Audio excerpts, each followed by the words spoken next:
अस्सलाम वालेकुम। आज मैं आपके साथ शेयर करूंगी रेसिपी कीमा पाव की। ये बॉम्बे का बहुत ही फेमस कीमा पाव है जो लोग सुबह को नाश्ते में खाना पसंद करते हैं।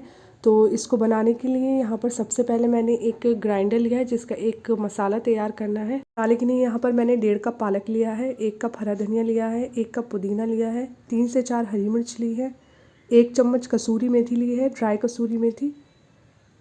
इन सबको अच्छे से पीस लेना है पानी डालकर।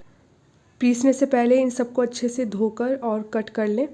और यहाँ पर 1 किलो मैंने कीमा लिया है, ये मटन का कीमा अगर मोटा है तो ग्राइंडर में डालकर इसको थोड़ा सा बारीक कर लें। 1 कप यहाँ पर मटर लिए है और जो पेस्ट बनाया था वो भी इसमें डाल दें और थोड़ा सा पानी इसी जार में डालकर वो भी इसमें डाल दें।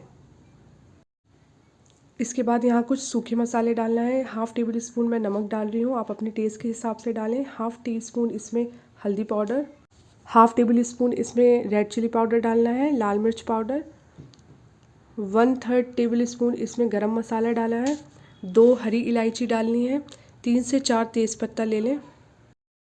1/2 टेबल स्पून इसमें धनिया पाउडर डालना है, 1 table spoon ginger garlic paste डालना है, लहसुन अदरक का पेस्ट, 2 टेबल स्पून इसमें अनियन पेस्ट डालना है, प्याज का पेस्ट, और 2 टेबल स्पून इसमें दही डालना है।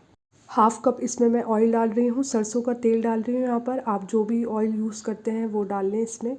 उसके बाद इन सबको अच्छे से मिक्स कर गैस पे हाई फ्लेम पर पकाने के लिए रख दें।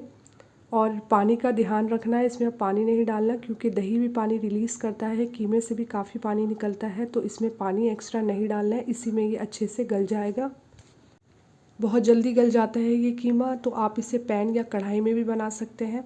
और कुकर को रखने के बाद हाई फ्लेम पर सिर्फ 1 सीटी आने तक इसको गलाना है। सीटी इसमें आ चुकी है, प्रेशर को अच्छे से रिलीज़ होने दें। उसके बाद कुकर को खोलें और अब इसे फिर से हाई फ्लेम पर इस बहुत अच्छे से भूनना है ताकि इसका सारा पानी ड्राई। में देख सकते हैं मैंने पानी का ज़्यादा इस्तेमाल नहीं किया है, लेकिन फिर भी काफ़ी पानी इसमें दिख रहा है। फ्लेम पर ही सारा पानी ड्राई हो जाएगा। यहाँ पर बर्तन मैंने चेंज कर लिया है, ये कढ़ाई में ज़्यादा अच्छे से भुनेगा। हाई फ्लेम पर इसको भूनते रहें ताकि इसका सारा पानी जब ड्राई हो जाए तब तक इसे भूनें। 4 से 5 मिनट लगेंगे इसे भुनने में। उसके बाद थोड़ा सा आप नींबू का रस भी यहाँ मिला सकते हैं, उससे ये और ज़्यादा टेस्टी हो जाएगा। अब ये बिल्कुल तैयार हो चुका है, अच्छे से भुन चुका है। अगर आपको ये ड्राई ज़्यादा पसंद नहीं है तो थोड़ा पानी डाल दें। यहाँ पर मैंने थोड़ा पानी डाला है, इसका टेक्सचर एकदम सही हो चुका है। अब अगर आपको ड्राई पसंद है तो आप इसमें पानी नहीं डालें। आप इसे सर्व कर सकते हैं पाव, रोटी, पराठे किसी के भी साथ ये बहुत अच्छा लगता है। स्पेशली ये पाव के साथ खाया जाता है तो ये बहुत मज़ेदार लगता है। सिर्फ 10 से 15 मिनट में बन के ये बिल्कुल तैयार हो जाता है। अगर आप इसको सुबह नाश्ते के लिए बना रहे हैं तो इसकी आधी तैयारी आप रात में कर सकते हैं। इसका जो ग्रेवी का पेस्ट होता है वो बना के आप रात में रख लें ताकि सुबह बनाने में आपको आसानी हो नाश्ते के लिए। ये बहुत मज़ेदार लगता है। इस रेसिपी को एक बार ज़रूर ट्राई कीजिए, इस कीमे को, ये बहुत अलग आपको टेस्ट देगा, बहुत मज़ेदार सा। तो ये रेसिपी अगर आपको पसंद आई हो तो मेरे चैनल को सब्सक्राइब करिए और मेरी वीडियो को लाइक और शेयर करें। अल्लाह हाफ़िज़।